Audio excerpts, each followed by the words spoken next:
What's up, guys? Welcome back to another episode of the Fantasy Fellowshow. Tonight, we got our first NBA live action going on here. We got John and Drake with us tonight. We're excited, man. We're gonna probably just look at a bunch of box scores. We'll kind of recap things that happened last night. Just super excited to have basketball on. We got a ton of games tonight, so I'll throw it to John first. Good evening, sir. What do we got going on tonight? I'm currently watching the Bulls-Pistons game on NBC Sports Chicago, one of the luxuries of living in Chicago.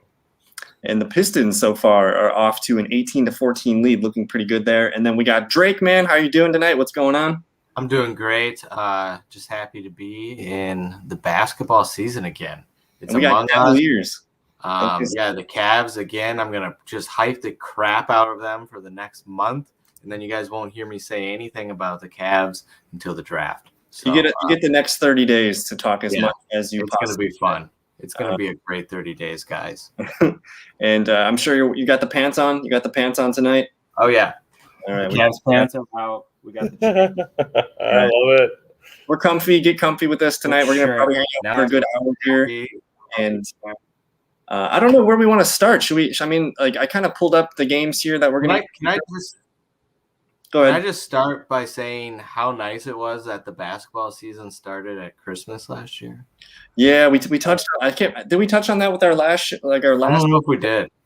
That might have been like a private chat, but just the basketball on Christmas was such an exciting time, and I think the players probably preferred that 70-game schedule too.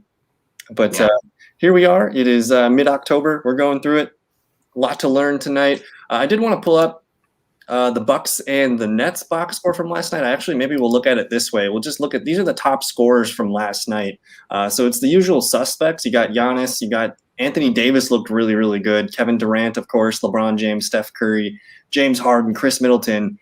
But Nemanja Bjelica here, like something to take note of here. He's probably not very Bjelica. My bad. I listened. You said that with confidence, Kyle, and I was gonna go with it. I had no idea. So what sucks is like I watched the game and I still can't even pronounce it. Bjelica, I think. I can't say his first name, but Bjelica. You're right. I just read it how it looks. But he's only 4.5% rostered. He played 26 minutes, 15 points, 11 boards, 4 assists. And the few minutes that I caught of that game, he did provide a spark. So he's a guy that we should probably keep tabs on.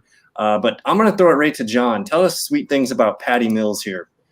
I was debating Paddy Mills and a couple other players yesterday, and I decided with Kyrie out, I was going to take the plunge. We just did a draft, and we even added an extra bench spot, and no one had picked up Paddy Mills. He was a dude I was able to pick up after off of the wire, and he was 7 for 7 from 3. That's not going to happen all the time. I think I'll certainly probably drop him soon, but I was happy, so happy. So is he a thing that like you want to roster him until we get any clarity on Kyrie? I don't know if Drake. So far, yes. It's going to be hard to drop him right now. You probably want to see what he looks like in game 2, right? Right. I mean, he's not going to go 7 for 7 every night, but I do like if he's shooting the ball 11 times, he's probably going to hit 5 or 6 shots. So you even take away some of the points here. There's still enough. I mean, he's touching every stat here to be like a 20. Again, I think last year we established that we want our guys to hit at least 20 fantasy points at the end of our bench. So he seems like a guy that can be maybe trusted a little bit here. And again, 7 for 7, Jesus. And he got 30 minutes. He got 30 minutes. He's going to have those games that you're going to just put up with during the week because he's going to have those 14, 15-point games or whatever. Durant or Harden's going to go off or someone else. But I think Paddy is worth rostering. It might be the whole season. I have no idea about Kyrie. So And then our guy, Justin, he said Drew Holiday is probable. Drew Holiday got hurt last night. I can't remember. It sounds like just a bruise. It doesn't sound like a big deal. But because of his absence, we saw Pat Connaughton and Grayson Allen get a ton of minutes. And Pat Connaughton, he looked like a different player last night, driving and attacking, just like a really, really all-around really good performance. He was 8 for 13 shooting, 4 of 9 from the three. And then again, Pat's kind of like that dirty work guy where he's just going to kind of fill out the rest of the stat sheet. And he played some really good minutes last night, 30 minutes. I think he's still even useful, even when Drew Holiday is healthy. So he's only less than 3% rostered. He's not going to put up 32.75 points every game, but he's one of those guys that is probably the sixth. He's probably the sixth man. He's the first guy off the Bucks bench. he's a heavy rotation player for them, and just someone to monitor here. John, I don't know. You watched the majority of the Bucks game. What did we see from Pat Connaughton?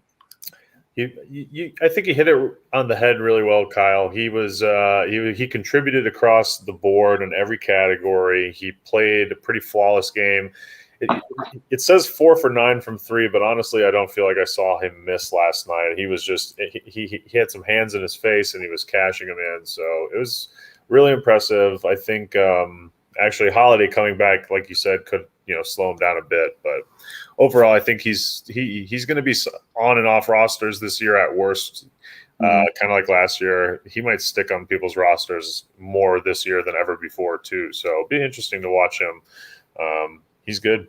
And I mean, with the abs, like with Donte DiVincenzo, we really don't have a timetable for him. I don't know if you know anything about that, but as long as DiVincenzo's out, you're going to see a lot of Connaughton minutes. Yes. And actually, Grayson Allen got the start last night, and I thought he didn't wow us. He was 3 of 10 from 3, but I mean, he tacked on 4 boards, 6 assists, 2 steals. He kind of just sneakily just compile some numbers here for 30 fantasy points. So I was pretty impressed with this. Again, 28 minutes, and he did start over Connaughton at the 2 spot here. So something to monitor here. We got the Bucks shooting guards playing well. Drake, did we watch any basketball last night? Did we watch any of the Golden State Lakers game? None. I caught maybe a minute or 2 of the Bucks game, but the daughter has a double ear infection, so that's what I've been up to. So that limits the minutes. Yeah, limits the minutes to watch. Day to day. Touching on Connaughton, though, I want to know who got their shot blocked by Pat Connaughton. And I bet he got Harden. I bet he got Harden or Durant. I remember standing up when it happened. I'm sure it's crazy. But let's look at this Jordan Nwora stat line before we move on to the Laker game, Kyle, because Nwora had a really good game too. He had Drake. You would have been super impressed by this play. He had this dude got a rebound, defensive rebound. I think it was James Harden, but it might have just been a random dude on the Nets. Nwora just rips it out of his hands, goes up for a layup instantly. The dude is just like standing there with like the guy who got the ball stolen from him, just standing there, has no idea what happened. Nwora looked like an athlete that could compete in the NBA. Like he looked like an NBA athlete last night, like 100%. I was shocked by it. He looked like strong, he looked like an average strength NBA player, and he had a lot of rebounds and traffic. I was like, I wouldn't say he has like hops or anything, but I thought he had strength. And I don't know if he has like speed, but he just looked strong out there. Like he looked like he belonged on that court. I was super impressed with him. So to get into the Bucks rotation like that, 26 minutes. So I went to the final preseason game against the Mavericks, and he was a guy that got in early, and when he played, you could notice it. Hold on, the dog's making weird noises. We're a guest appearance. There we go. Get it out. You're okay. Good job. All right. So Friday night preseason Bucks. We had I don't know. The one thing that first of all, with the takeaways from the preseason game, Giannis's shot was definitely improved. He was comfortable. He looked comfortable shooting, which was something that we haven't been accustomed to. So that was a main takeaway. And then the reason I drafted Grayson Allen in the few leagues that I did was because I noticed he played well in the preseason game and got a lot of minutes. But the guy that ran the offense kind of when the number 2s came in was Jordan Nwora. And he has he's savvy. He plays kind of like he's young, but he plays kind of with a veteran mind presence. And one thing that one player he reminded me of was Malcolm Brogdon. I know he's not the ball handler that Brogdon was, but with his body size and some of the things that he does, the physicality, he really reminded me of Brogdon. And he's probably going to be the 7th, 8th man for the Bucks right now. And again, it's going to be. Is he taking that PJ Tucker role? He could. I don't know, John. Like, what do you know about his defensive game? Well, yeah, no, he's just a body on defense right now, but he's strong, right? He's stronger. He's got the right like physical size. I think he's like 6'7", 6'8". He had normal to above average like wingspan. He's not going to be. He's just in theory he's going to add so much on offense, and hopefully his deficiencies on defense don't ruin the balance. But I think he plays Tucker's position, and I think he, will get Tucker's minutes. Does he get Tucker's defensive assignments, though? No, he probably won't. No. Middleton guarded Durant a lot last night, and I think Middleton will get typically the toughest perimeter assignment to start most games.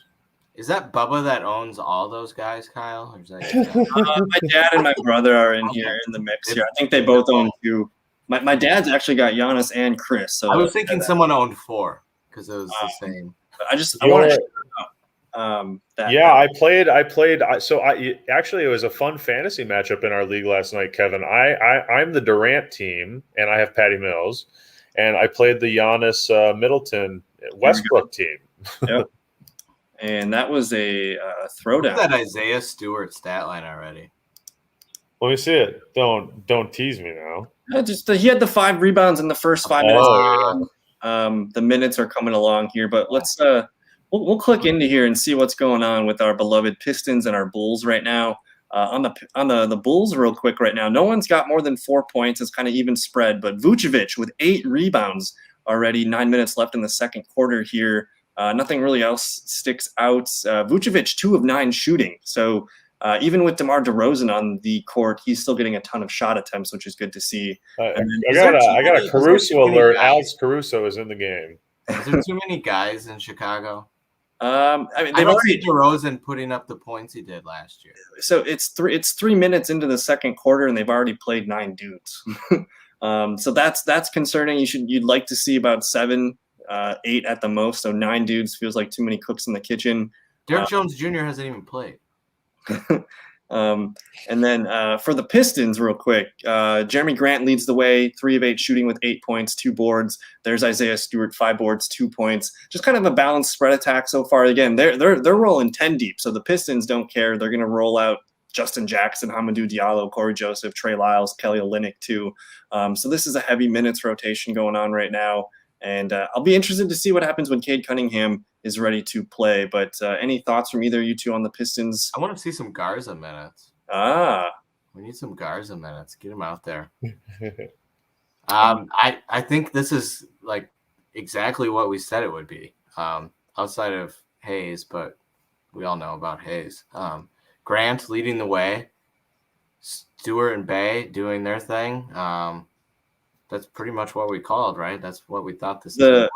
The number that sticks out to me here is Saddiq Bey. He's only made 2 shots, but he's got 7 attempts already, which, I mean, that's a really strong pace to maybe put up 15 to 20 shots. So I don't know what his percent rostership is. It's about 60. He's a guy that probably needs to be rostered in 10-man leagues. So I'm just going to click on him. And just building out the watch list is always my favorite thing to do.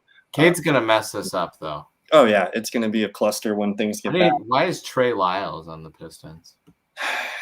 Getting minutes. Did he work or what? Yeah, everyone needs jobs. People need jobs. But I want to get to this question real quick from Justin. He's asking Duncan Robinson, Grayson Allen, Eric Bledsoe, Terrence Mann, Reggie Jackson. Pick one for tomorrow. Does anything stick out? John, anything stick out? Terrence Mann. Give me the projected most improved player in the league of Terrence Mann. I just want to pull up these guys and use our compare tool real quick. But I'll take Robinson or Grayson Allen. I mean, I'm on the Grayson Allen train. I don't know why. He looks like a 12-year-old boy. You know why. But you know why. He was a useful player last year in fantasy. He was the town bicycle. I think he bounced around your team quite a bit. He definitely was, yeah. At the end of the season, but Reggie Jackson's an interesting guy because he played really well in spurts last year, and of course, no Kawhi. Like that's going to be good for Bledsoe and Reggie Jackson. I would imagine those guys both get minutes in the upper 20s. So I'm kind of interested there. Playing against Golden State tomorrow. But Justin, why do you own so many Clippers? A lot of Clippers. Dang, I didn't realize that. But the thing is, like Grayson Allen's the lowest owned. He's only 3.5% owned. I'm probably going to roll with one of the Clippers guards here, Bledsoe or Reggie Jackson. I might go Bledsoe. John, what do you think? Yeah, like I said, I think I like Allen and Robinson on this one. So we're all split. So I hope that helps. This is waivers talk. Yeah, so he's got to pick one off waivers. If you're looking for just one game, Duncan Robinson tends to just bite the Bucks in the ass, so maybe that's the move there. He usually pops. I think Robinson or Allen, if you're looking for one game waiver pick. You want a shooter, yeah. So I think I'm good with Duncan or Grayson, whatever one you prefer here. Yeah. But yeah, let me get back to let's open up some more box scores. Unless you guys had anything else to add from last night's game. The Lakers Golden State game was kind of boring. It was just all points at the top, the usual suspects kind of thing. But I just want to pull that. I don't think that's true though. I think Golden State had some like weird stat lines going on. Curry didn't even have a good game from what I've heard. This was just Curry had a triple-double. He had a 19, 10, and 10. That sucks. It's terrible. He should be better than that. LeBron, I have some thoughts from the Laker game. LeBron looked amazing, dude. LeBron looked really good. He looked like he did at the beginning of last year. Davis started really slow, I thought. He was decent on defense, but Davis got kind of hot as the game went on. And Russell kind of looked like last year with Washington, like, he's with a new team for the first time, and with Houston for the first time, he really struggles, maybe not really struggles, but he struggles to adjust right out of the gate because he's a ball-dominant point guard. I think Westbrook is an immediate buy low candidate in fantasy, immediately. I think he's going to struggle more. I think you wait. I think you maybe wait a week or two. I think you try to wait 2 weeks on Russell, and you maybe try to buy low on that guy. Why wouldn't you buy low now? Buy low now. Buy low anytime. Buy low anytime you can buy low. Yeah, if you could ever afford Russell Westbrook, buy. There's going to be games with LeBron out, with AD out. Oh yeah, Russell gonna Russell, and Russell's gonna eventually, get into his role, and they're gonna rely on him in some games. Yeah, just because they're tired or don't care. The flip side of this coin is, who do you send for Russell Westbrook? Like, who do you sell high on, or Nawara. Nawara. Well, essentially, Russell was like a late second, early third round pick. I mean, if you could flip him for someone in the fifth round, I don't know. I can't really remember what players were taken that late. But if you could flip someone, a round or two later, like, I guess that's kind of where we're talking about. But man, Russell Westbrook, only 15.8 points. Malik Monk scored more points than Russell Westbrook. Monk, I like the Monk there. Thanasis scored more. Monk is going to have fun there when these guys are, sitting and resting. Mm-hmm. I like Malik Monk a lot there. I think the last name to mention here that sticks out is Jordan Poole. He played pretty well. He scored 27 fantasy points last night. Let's just look at his numbers real quick. He played 25 minutes. He put up 20 points. He shot 18 field goals, 4 of 11 from 3. And then he does chip in very seldom on the rebounds, assists, and steals, but it was enough. We're probably not going to see him shoot 20 points and 18 field goal attempts, but that's something that, I mean, if that continues, this is a guy that probably needs to be rostered. He's only 44.5% rostered here. I don't know, John, did you have any thoughts on Jordan Poole real quick? Yeah, well, Paddy Mills and Jordan Poole are the key guys I was kind of picking between. And I think Jordan is going to just shoot a lot. They almost have the exact same role. They're on the side. Curry's distracting you, Draymond's distracting you, Durant's distracting you, Harden's distracting you. And you got Mills and fucking Poole just slinging threes with wide open when no one should ever leave these guys wide open. They're too good. Right. And I mean, 18 field goal attempts, that does stick out quite a bit. But I think that's probably enough names in games. What about Claxton? Can we talk about Claxton? Yeah, let's pull him up. I heard that name a lot last night.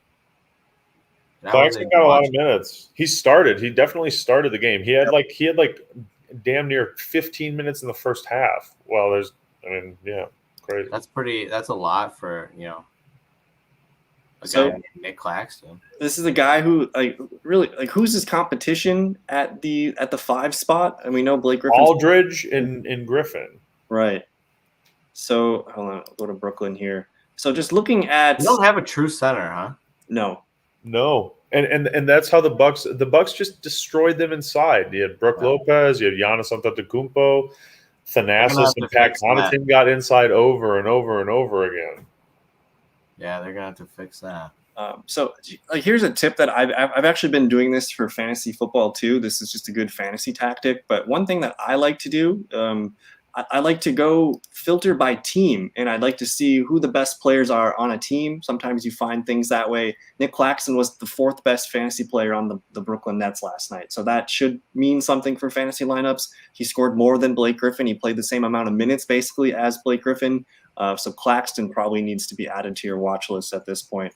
As well as Paddy Mills, who we talked about earlier. So other than that, like they really don't have much, do they?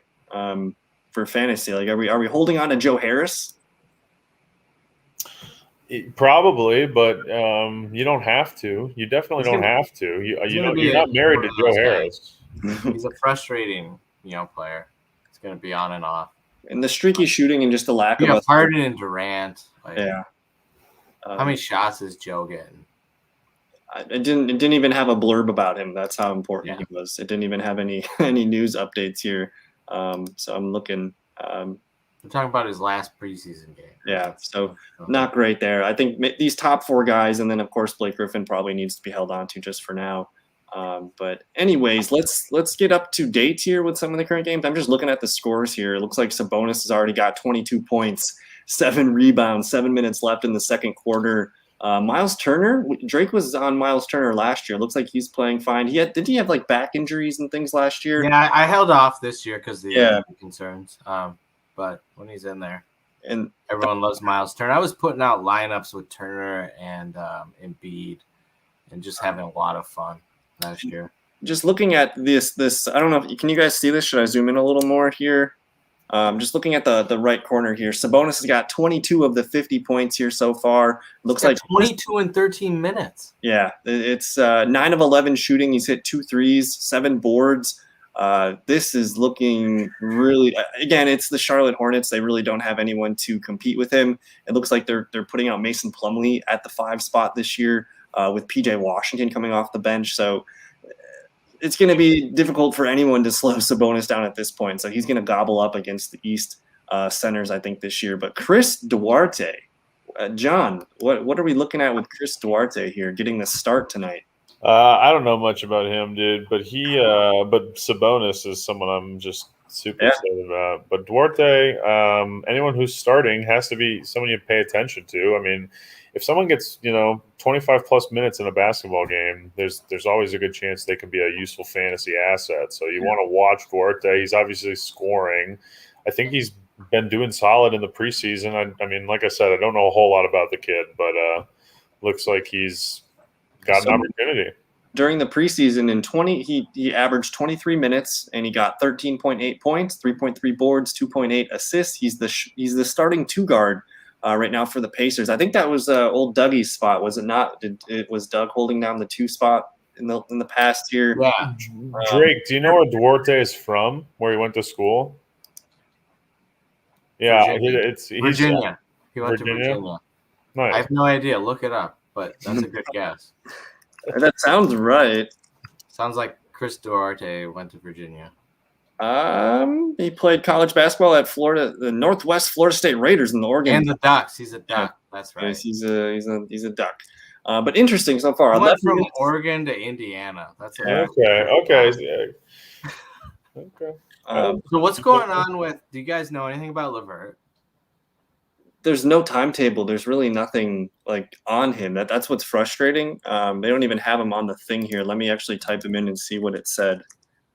It's a while, huh? So it says his back injury. What was the injury last year? Was it something with his leg? Yeah, he tore. Didn't he? Ankle, I think. Or ankle or something like that. I thought it was an ankle, but it could have been an Achilles. Yeah. We're in the same vicinity, so that's fine. So it says he will not play in the first 4 regular season games. So at least we have that timeline. He's recovering from a stress fracture in his back. Yeah.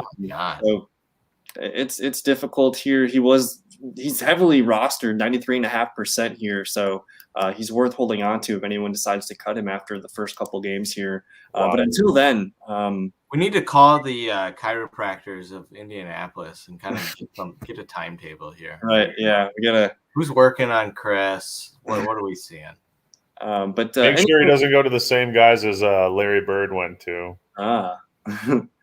But I'm looking real quick here at this box score. Duarte again, he steps out. Miles Turner's playing well, 5 boards, 7 points, and then TJ McConnell still probably the number 2 point guard here after behind Brogdon. He's already got 5 assists. So like that man, like every time I looked, I swear he had double-digit assist totals, and of course the scoring is going to be spotty. But he's an Duarte's got 14 points. He just hit another 3. He's 3 of 3 from 3.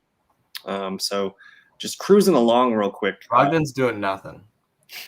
Well, Brogdon, to be fair, he had a shoulder thing. I think it's similar to like the AC joint sprain in the shoulder. So I don't think he's probably. He's got 4 assists, so he's setting people up. He's bringing the ball up and setting it up. He's probably just being a little bit more relaxed. What's LaMelo doing? Let's take a look. LaMelo, 13 points, 5 of 10 shooting, 3 of 3 from the 3-pointer already, 3 boards, 2 assists. So he is the offense. It looks like he's got 10 shots. The next highest guy's got Kelly Oubre, 3 of 8. And then Ish Smith rolling out here, 4 for 6, getting some nice bench points here. I don't know if that's going to stick around. But so far, joins the team and just starts jacking shots up. Yeah. That's what you get when you sign Ish. You know, you're just going to get a bunch of jacks. But Oubre, did we maybe miss Kelly Oubre here? He's at 8 shot attempts already with 5 minutes left in the second quarter. We did. He was a big topic last year. I told you guys it was wrong.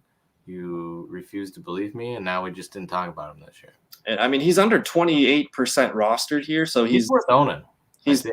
And again, like we went down from a 12-man to a 10-man league, so our range of prospects is a little bit deeper. But 28% rostered, you should probably go check. And again, he's a starter. I know Terry Rozier's out with the ankle. It says that right there. So that could complement or could make the minutes a little bit more difficult. But starting minutes so far for him, and he's looking like he's going to get the shot attempt. So I like that. John, any other takeaways from this box score? Gordon Hayward's not doing much. Miles Bridges, Miles Bridges. I get McCall and Miles confused sometimes. But anything stick out for you, John? I don't think so. I think LaMelo more points than minutes. We always like that. So 10 shots is crazy. PJ Washington, his owned rate, he seems to be kind of underperforming. 80%. So it's interesting because they want to use him as the 5. Yeah. So he's going to lose opportunity to Plumlee, which I guess Plumlee's there to just let Sabonis get 22 points in the first half at this point. I don't know what the difference is, but they like PJ Washington, but I don't know if I like it coming off the bench. But so far, he's the clear 6th man. He's got 10 minutes, 1 of 7 shooting, so the attempts are there. He just needs to get a little bit more consistent, and the rebounds are there as well, too. So far, it looks like he's up to 10.25 points. Did they pay him this offseason? Yeah, I think PJ is going to be fine. He's got a lot of shots. He's only been in the game. He's coming off the bench, and he's only been in the game 10 minutes. I think he might end the game. Like, he might not start games, but he might finish games. So I think he'll have a good day still. Oh my god! All right, 32 points, Sabonis. Just cruising. Just. Let's take one more pop look at the Bulls and the Pistons before we move to the other games that just started here. We got 2 minutes left in the first half of that game. All right. So far the Bulls, Vucevic still racking up attempts here, 5 of 14 shooting. He's got 10 boards and 10 points, so a double-double real quick. It looks like that was probably a pretty strong second-round pick there out of the Vooch. Zach Levine, 4 of 6 shooting. He's got 8 points and 3 boards. Kind of the clear number 2 guy here. DeMar DeRozan, 3 of 8, only 6 points. He's never really going to help too much in the rebounds and the assists, unfortunately. And then Lonzo, 1 for 4, only 3 assists and 2 points so far. Drake or John, anything sticking out to you guys here? It's kind of ugly besides Vooch. Like I said before, there's too much. I think there's too much going on in Chicago.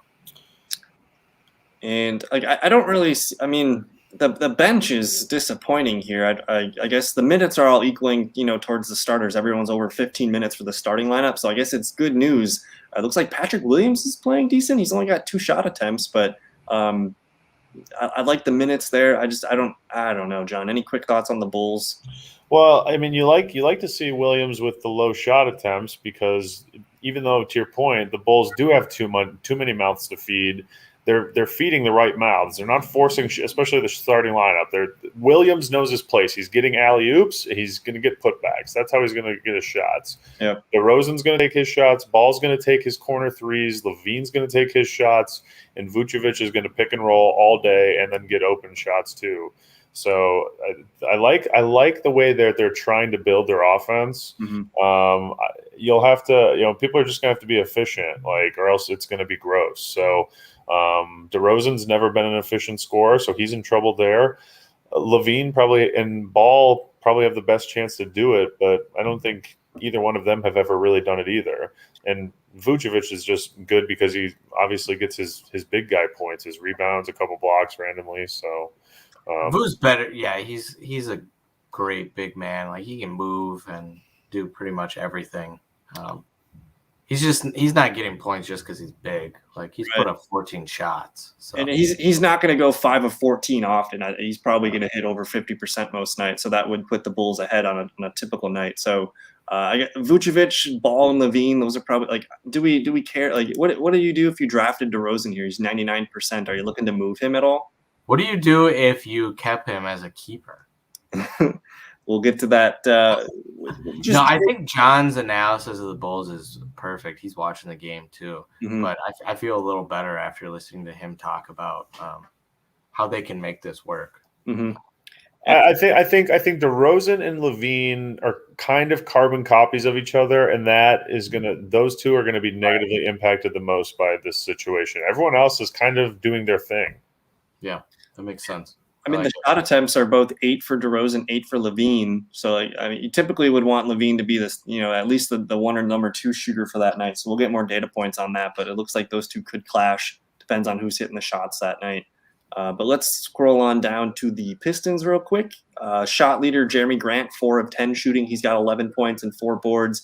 Sadiq Bey, I think we were looking at him earlier, and he had more shot attempts, but he's only 2 of 8 right now, 5 boards, 1 assist, 4 points total there. And then Isaiah Stewart kind of took it easy. He hasn't gotten a rebound or anything yet since we last looked, 6 points. Frank Jackson just ripping up shots, 3 of 7. Killian Hayes not looking the best here. 4 rebounds, no points, 0 for 4 shooting. He's on Australian time, so you got to give him a little. The lag. It's the lag. Yeah. First game of the night. But John, any takeaways here? Is this kind of what we expected? Killian Hayes' 1 assist is an alley-oop to Isaiah Stewart, and I think there's a lot of that in the future for Detroit Piston fans. And then I also, you joke about Frank Jackson ripping up shots, which is hilarious for all sorts of reasons. But those are the Cade Cunningham. He's playing the Cade Cunningham role, right? So he's just someone on that offense has to rip shots. In theory, it's supposed to be Cade Cunningham, which is great. Everyone wants Cade Cunningham to rip shots. But with Cade out, unfortunately, now it's Frank's turn. But Cade's not a shot ripper. He's not. But he's going to be. I think that's what this team lacks. He has to be in this offense a little bit. Yeah, that's right? what this team lacks, though.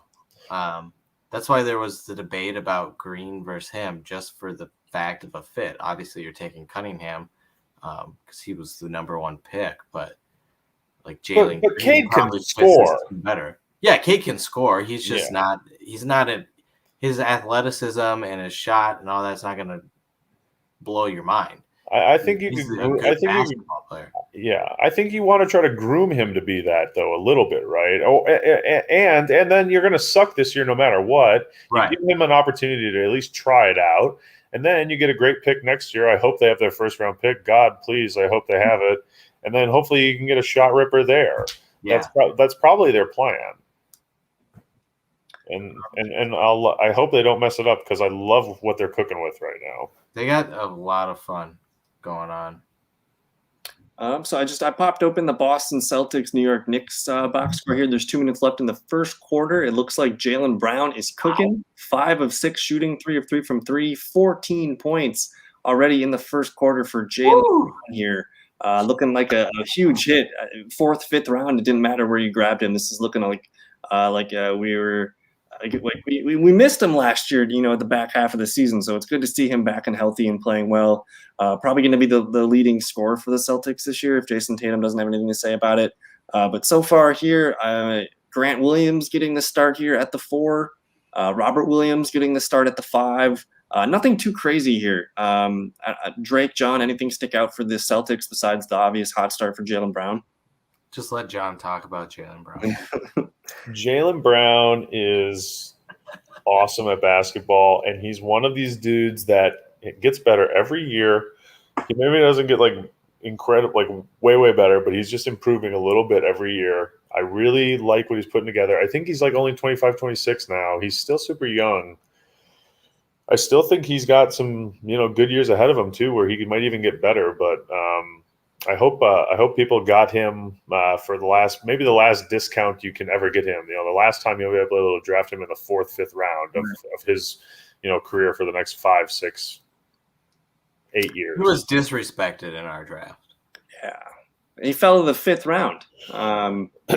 We had to let John get him. It's like a magnet. It was like a slow motion car wreck. I sent the message out there in the middle of the 4th, thinking he's going to take him in the 4th, and then to get him back at the 5th. I thought that was messed up. But Jason Tatum, nothing really happening so far. We're 1 quarter into the season for these guys. But so far, main takeaways: Jalen Brown, Dennis Schroeder. I think he's highly 75.5% rostered here. He's taking a backseat to Marcus Smart. He's got 2 for 4 shooting. He's got the 2nd most shot attempts so far for this team. So Marcus Smart is a guy here that could be of note here in 10 or 12 man leagues if he's hanging around. But let's roll on. I'm going to pass this one to, I guess you guys both have Knicks takes here, but Julius Randle so far, 3 of 7 shooting to lead the way, 2 of 3 from 3-pointer, and 10 points here. No boards, no assists yet. Mitchell Robinson getting the start. He's got 4 boards, 4 points, and 2 assists. So that's going to be interesting to see how that 5 spot shakes out. And then Evan Fournier, 3 of 6, 7 total points here. John, what do you got here from the Knicks? Well, Drake is someone who taught me about Mitchell Robinson, and I've kind of been a disbeliever for a lot of time. But when the kid is healthy, he's a really good basketball player, and he's an especially good fantasy producer. And I'm sure tucked away under there is at least a block or 2. So I'm just happy to see him having some success, and especially because I owned him last year in fantasy. Now I own him again this year. Maybe I do. I don't even know if I do. I kind of think I do, but I might not. Either way, just like the kid and hope he has. Got him. I got him. I like the kid. Hope he has success, and he's good. He's good at fantasy basketball.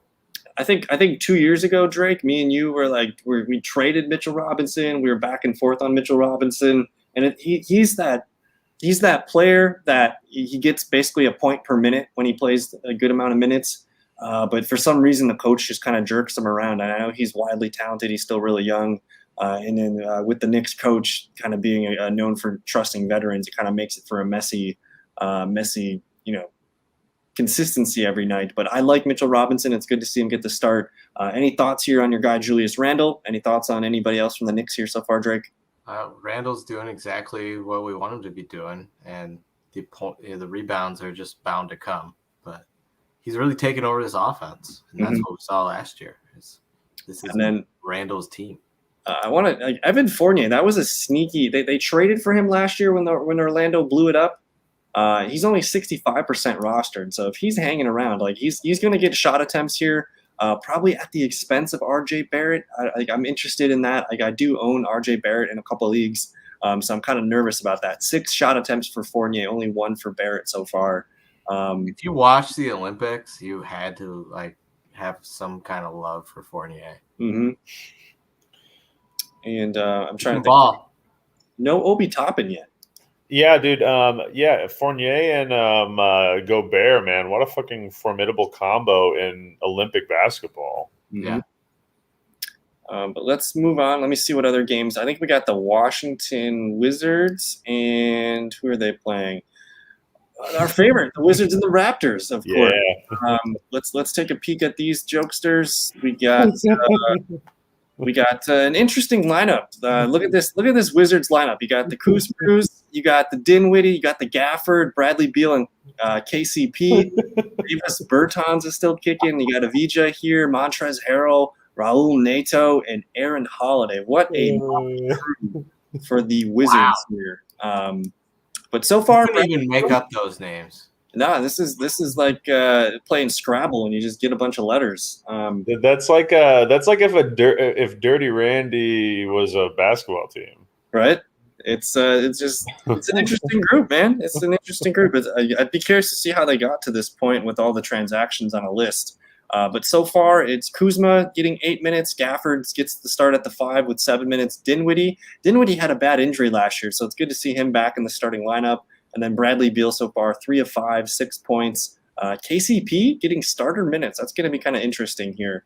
And Washington, man, what do you do? We're really deep on the bench here. We're going 5 deep here. So for fantasy, who do we trust besides Bradley Beal here? I'm a big fan of the Daniel Gafford here. I think he got paid 4 years, 3 years, $40 million just earlier this week, and he's starting over Montrezl Harrell. They're going to probably bring along Harrell with the 2 so he can get the better matchups there.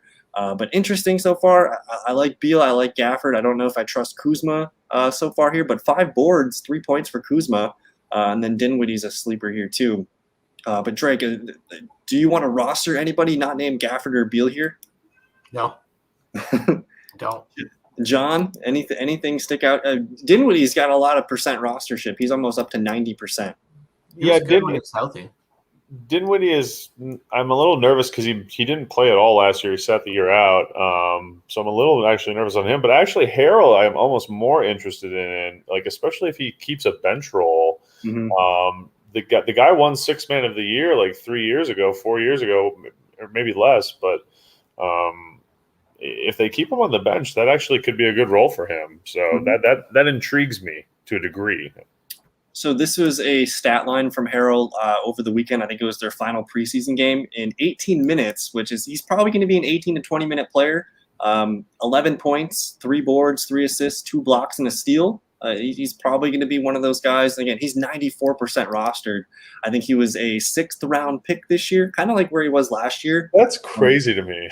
Yeah, so he's a guy that's going to be in the rotation quite a bit here. And then the Wizards, I don't know what else to do with the Wizards. Let's scroll on down to the Raptors real quick. Fred VanVleet, man, he was a 2nd-round pick this year. With Kyle Lowry out of the picture, he's 3 of 9 shooting so far. He's got 7 points, a board, and an assist.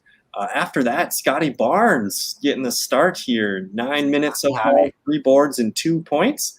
So that's going well here. Goran Dragic is a sleeper.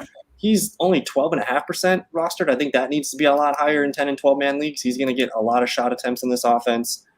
John, anything stick out here for the Raptors? I love the name Precious Achua. That's a great name. OG Anunoby, 0 for 5 so far, 4 rebounds at least, but that's a little disappointing. The Scottie Barnes, though, I didn't think he was going to be starting. They brought Boucher along on the bench. So they're kind of going with the rookie here, 70.5% rostered. Dragic really likes Scottie. So only 12.5% rostered for Dragic. That's a little. I think people didn't know, because the offseason, Dragic was like, I'm not going to be in Toronto. And I'm still a fan of the Kem Birch.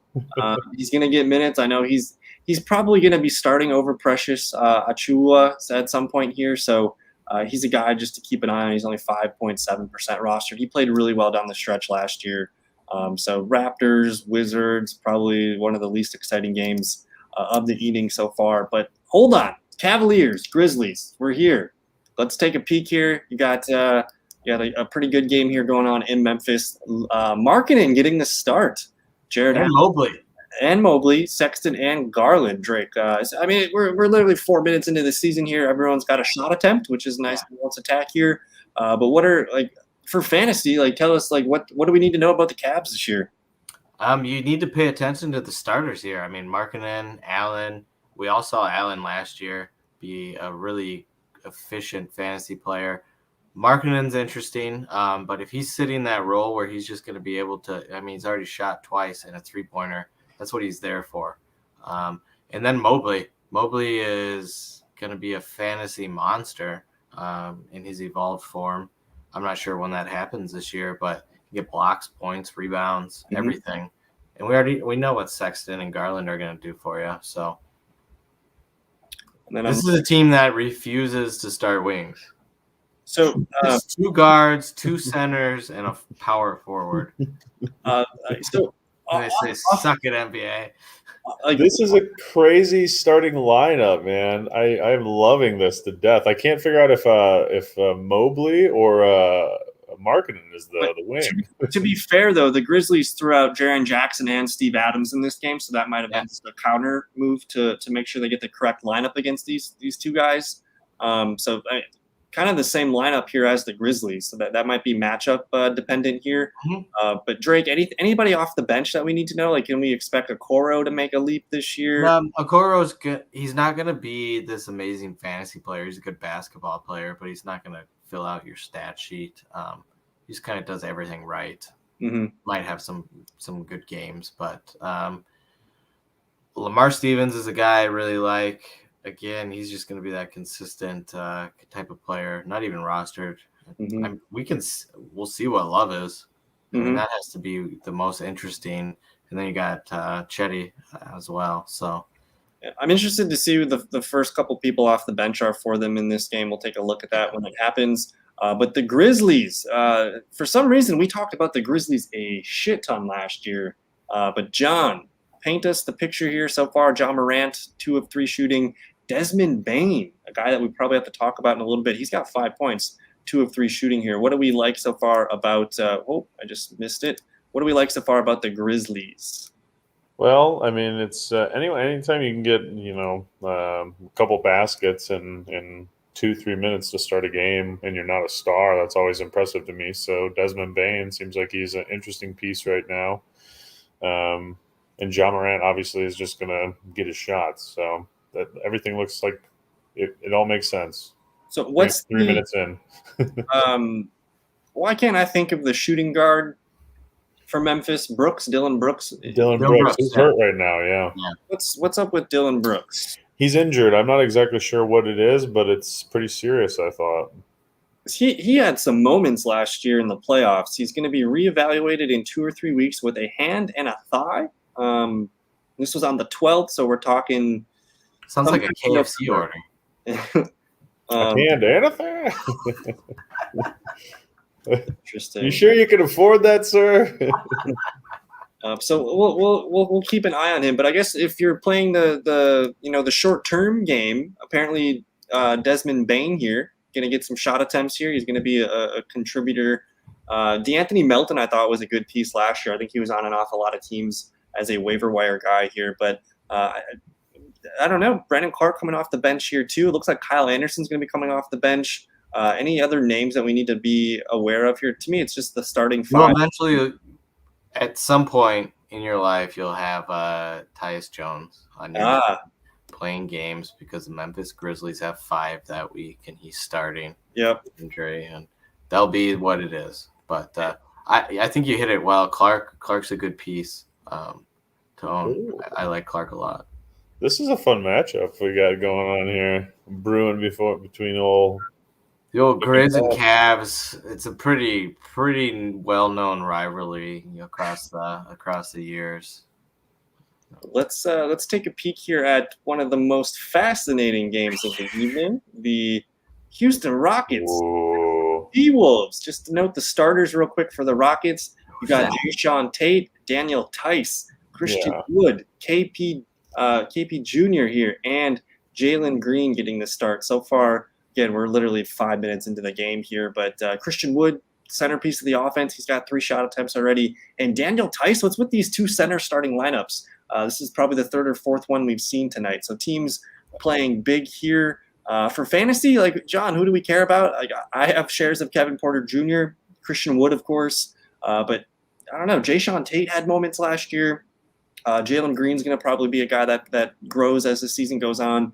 And then maybe Daniel Tice is a sleeper here. What do you think, John? So far, yeah. I mean, right now you probably have Tice, Wood, Porter Jr., and Green as your main fantasy assets on this team.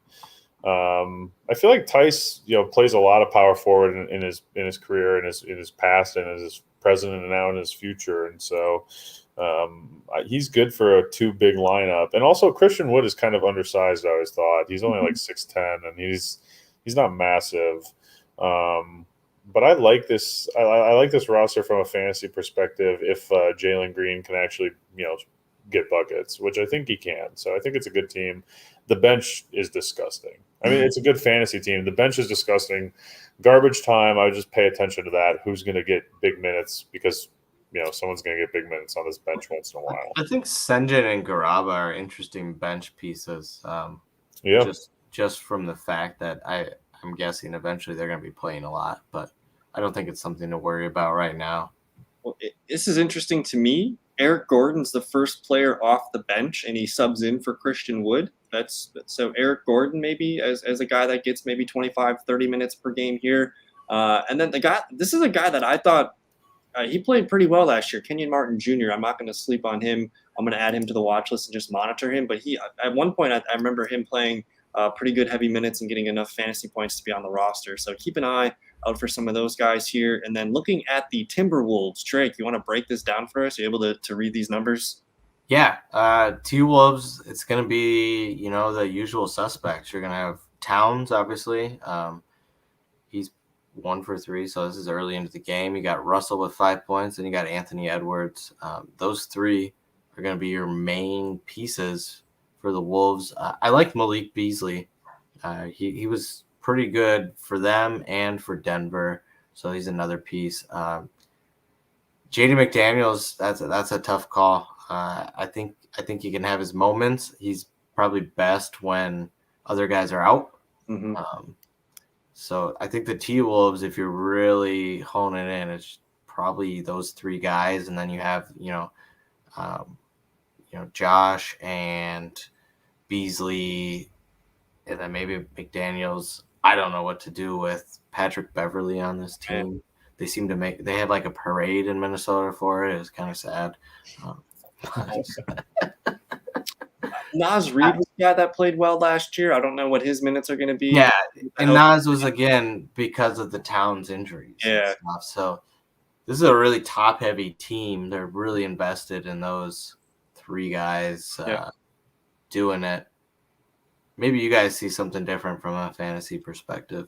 I mean, it's Edwards, Towns, and Russell. That's a clear main 3 here. But I'm looking at Josh Okogie here. He's an interesting guy. He's been around the league for a while. But he gets the start tonight. I'm just going to add him to the watch list and see what he does. He's kind of a streaky player sometimes, but I remember him as a point guard. They got him as a small forward on here, so that's interesting. I prefer to stay away if I can help it. John, any thoughts on the T-Wolves?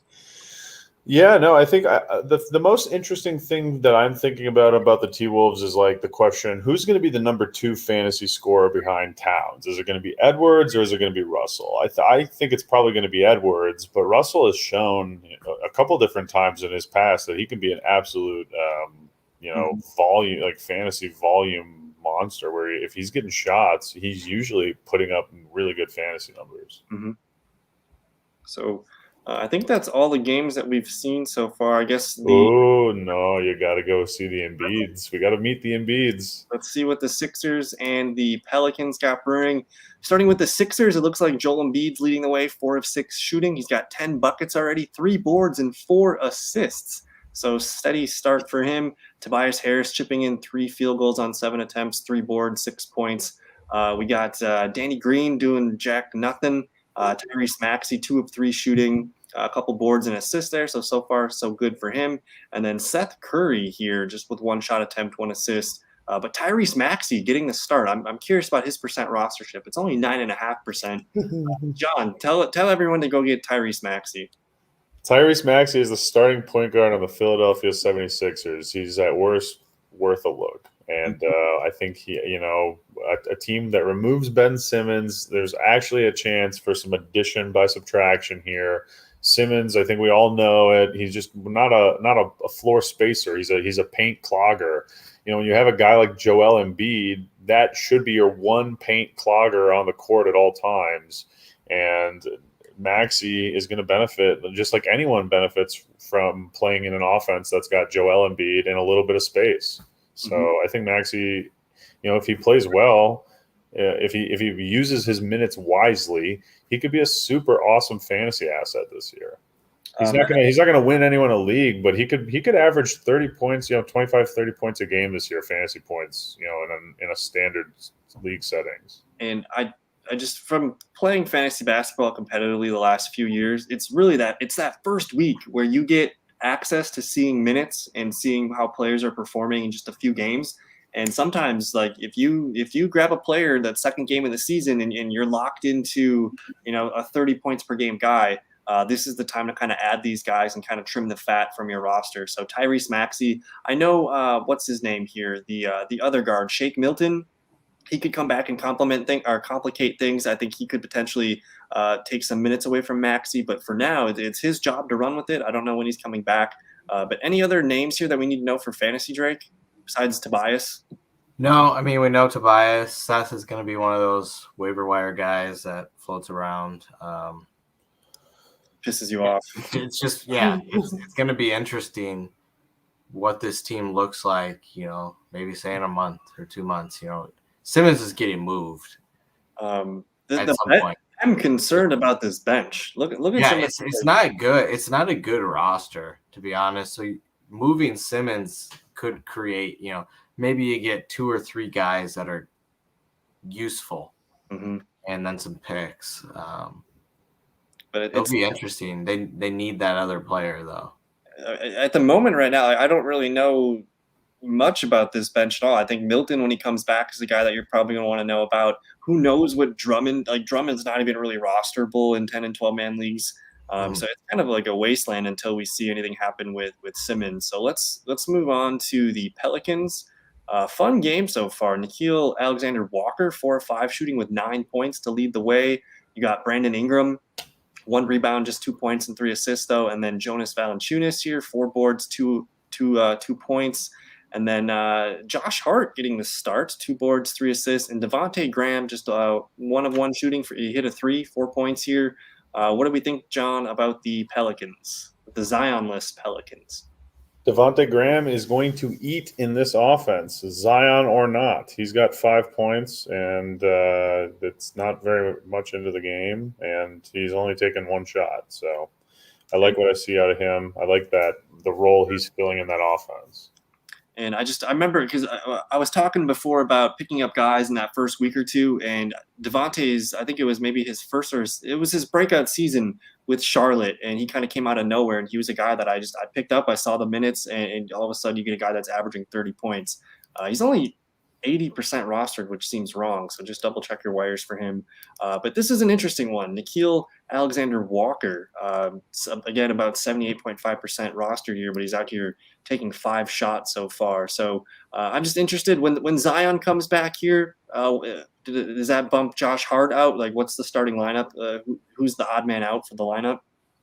Oh yeah, it's Josh Hart. But like, you look at this lineup, they really only have 7 useful basketball players. I guess. Oh, they have Satoransky. I love Satoransky. They have 8 useful basketball players. Hernan Gomez is decent for spot duty.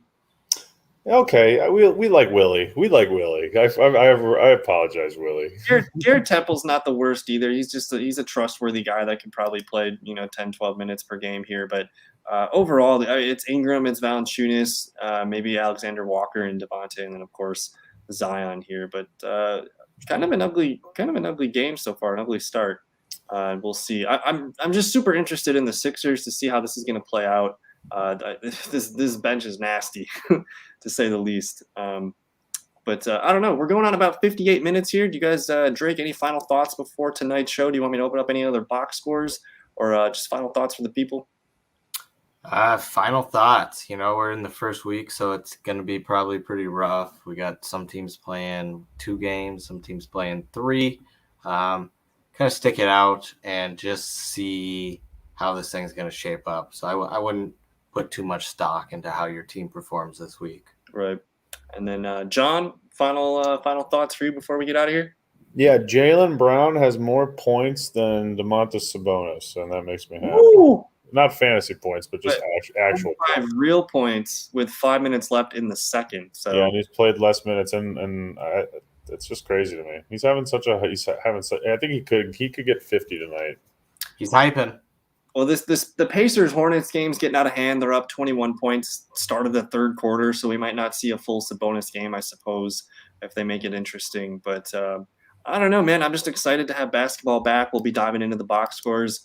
And it's safe to say Wednesday nights are the new night for the fantasy basketball show. We'll be back here. We're going to try to keep it around 6:30.